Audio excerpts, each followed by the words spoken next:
हिमालय की पहाड़ियों में उत्तराखंड सरकार कर रही है तलाश, वो भी संजीवनी बूटी की। आपको बता दें कि हरीश रावत सरकार ने इसके लिए आयुष विभाग की एक कमेटी बना दी है, जो चमोली जिले के द्रोणागिरी रेंज में इसकी खोज करेगी।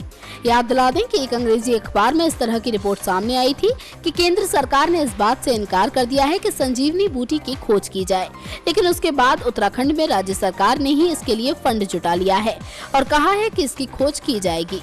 वहीं इस मामले पर राज्य के आयुष मंत्री सुरेंद्र सिंह नेगी ने कहा कि हम अपने खर्चे पर इसकी खोज करा रहे हैं। दुनिया भर में जड़ी बूटियों का मार्केट तेजी से बढ़ रहा है। जानकारों का मानना है कि इसमें जीवन रक्षक गुण भी पाए जाते हैं। खैर, आपको बता दें कि कुछ समय पहले रामदेव के करीबी आचार्य बालकृष्ण ने इस बात का दावा किया था कि उन्होंने मृत संजीवनी की खोज कर ली है और फिर बाद में उन्होंने कहा कि हम सरकार के आदेश का स्वागत करते हैं, शायद पंतजति से हटकर कुछ और मिल जाए। देवभूमि को जड़ी बूटियों की धरती कहा जाता है। खैर, सरकार द्वारा बनाए गए इस रिसर्च पैनल में आयुर्वेद के 4 जानकारों को शामिल किया गया है, जो अगस्त में अपना काम शुरू करेंगे और इसके बाद अपनी रिपोर्ट भी सौंपेंगे। हालांकि उन्होंने कहा कि हिमालय की पहाड़ियों में संजीवनी को खोजना बिल्कुल आसान नहीं होगा। ऐसा माना जाता है कि रामायण के काल में भी हनुमान जी इसे ठीक तरह से खोज नहीं पाए थे, इसलिए वो पूरा का पूरा हिमालय पर्वत उठाकर ले गए थे।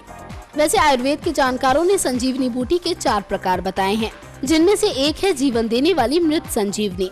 रामायण में कहा गया है कि रावण के बेटे मेघनाद के साथ युद्ध में लक्ष्मण जख्मी होकर मौत के मुंह में पहुंच गए थे। तब आयुर्वेदाचार्यों के कहने पर लक्ष्मण की जान बचाने के लिए हनुमान संजीवनी बूटी लेने हिमालय की पहाड़ियों में गए। हनुमान जी से कहा गया था कि संजीवनी का पौधा रात में चमकता है, लेकिन जब वे द्रोणागिरी पहुंचे तो पूरा पर्वत चमक रहा था। उन्हें समझ नहीं आया कि वो कौन सा पौधा लेकर जाएं, इसलिए वो पूरा पर्वत ही उठाकर लंका ले गए, जहां लक्ष्मण का संजीवनी से इलाज हुआ और उनकी जान बचाई जा सकी। लेकिन क्या रामायण के काल के बाद आज संजीवनी बूटी की खोज करना इतना आसान होगा?